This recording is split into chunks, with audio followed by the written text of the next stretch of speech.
So I decided to put a laminate floor in my soon-to-become home office.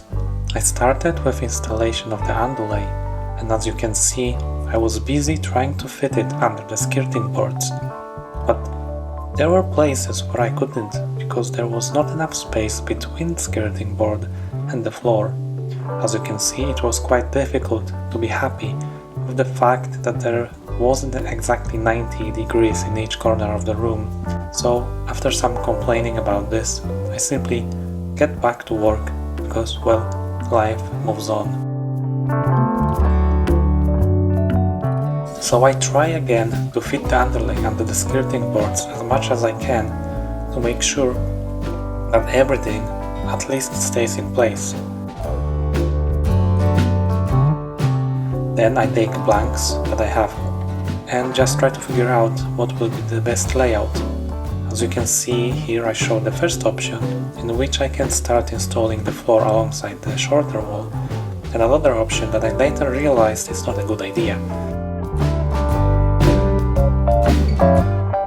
So here is another option that goes alongside longer wall, and I think that by choosing to do this way, I'm wasting the least amount of planks because I need to cut off only the little bit from every other plank, and I end up with less waste.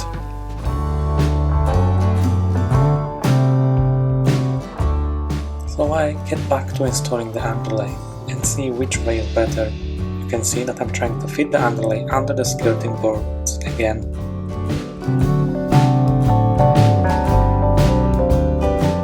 Here I do the same for the area next to the door frame, and then correct the other side to make sure that the underlay fits in. As I'm getting closer to the doorstep, I need to cut smaller parts of the underlay. I decided to reuse leftover cuttings and cut a small strip from one of the underlays. And there it is. The underlay is almost finished.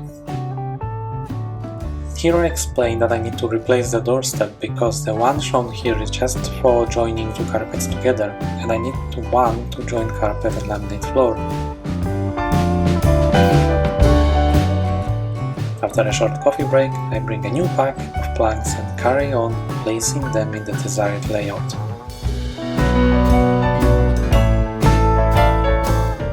I realized that I am short of 9 planks, and that to complete this project I will need to go and buy additional packet.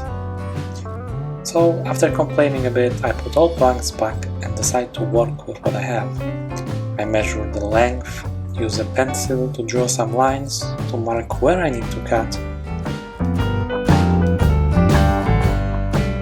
and then go to my living room, which I transformed into a makeshift workshop. I set up a specialized workbench made out of chair and a ladder. I take an electric jigsaw that my mother kindly loaned to me and start cutting. Hopefully I won't cut myself and lose any fingers in the process. And remember, always use gloves, but I'm not sure they're gonna help in this case. So I go back to the office and oh no, the plank doesn't fit. I made my first mistake because the plank is slightly too long. So I take it back to the workshop and cut just half a centimeter off. And voila, the plank fits perfectly. I explained that I leave around 2 mm between the skirting boards and the plank, because when people will walk on the floor, the planks need some space to breathe so they can move side to side, otherwise the floor could get damaged. Then I take probably the oldest tool known to mankind, which is a stone on a stick, and hammer down the areas where 2 planks join together to make sure they stay fitted.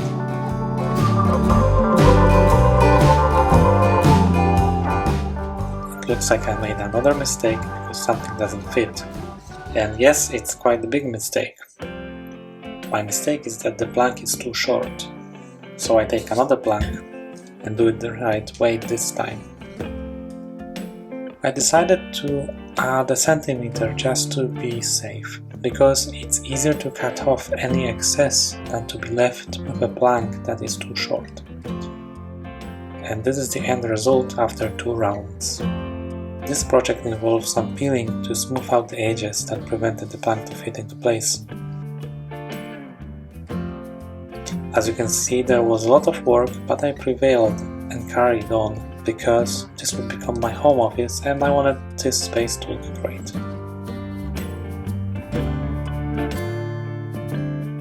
The floor almost done, and I think this is a day 2 now.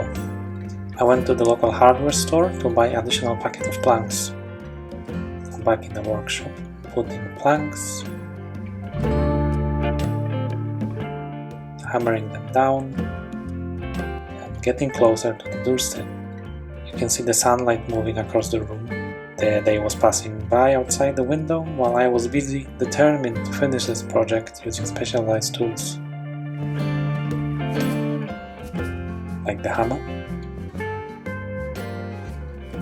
And this odd thing, which I totally couldn't understand how to use it. I struggled to figure out how to use it to draw with a pencil the shape I needed to cut, because the area around the door frame is quite difficult to get right. You can see here that I cut the plank vertically and horizontally, but before I do that, I take the right measurements, I go back to the workshop and start cutting.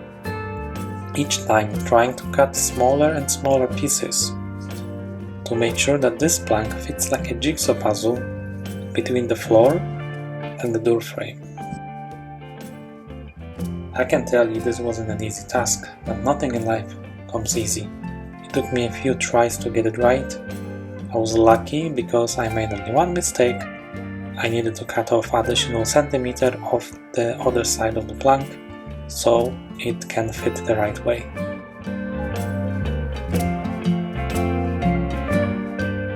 And this seemingly easy task turned out to be a real nightmare, because I had to go back to my workshop 3 times to cut off half a centimeter, then another half a centimeter, and another. Here are some close-ups of me using the jigsaw.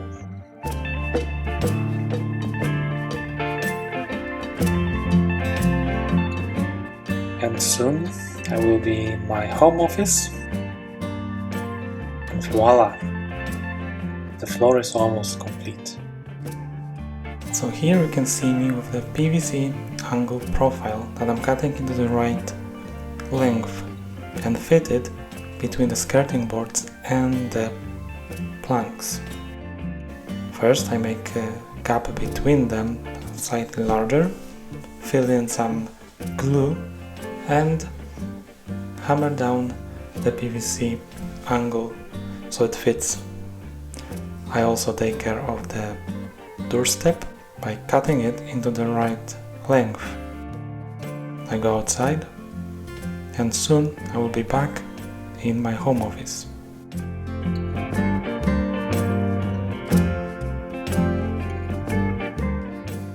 And after fitting the doorstep, this is the final result.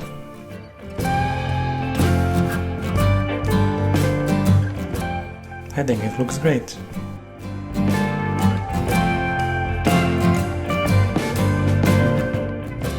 Thank you for watching and please subscribe for more content like this.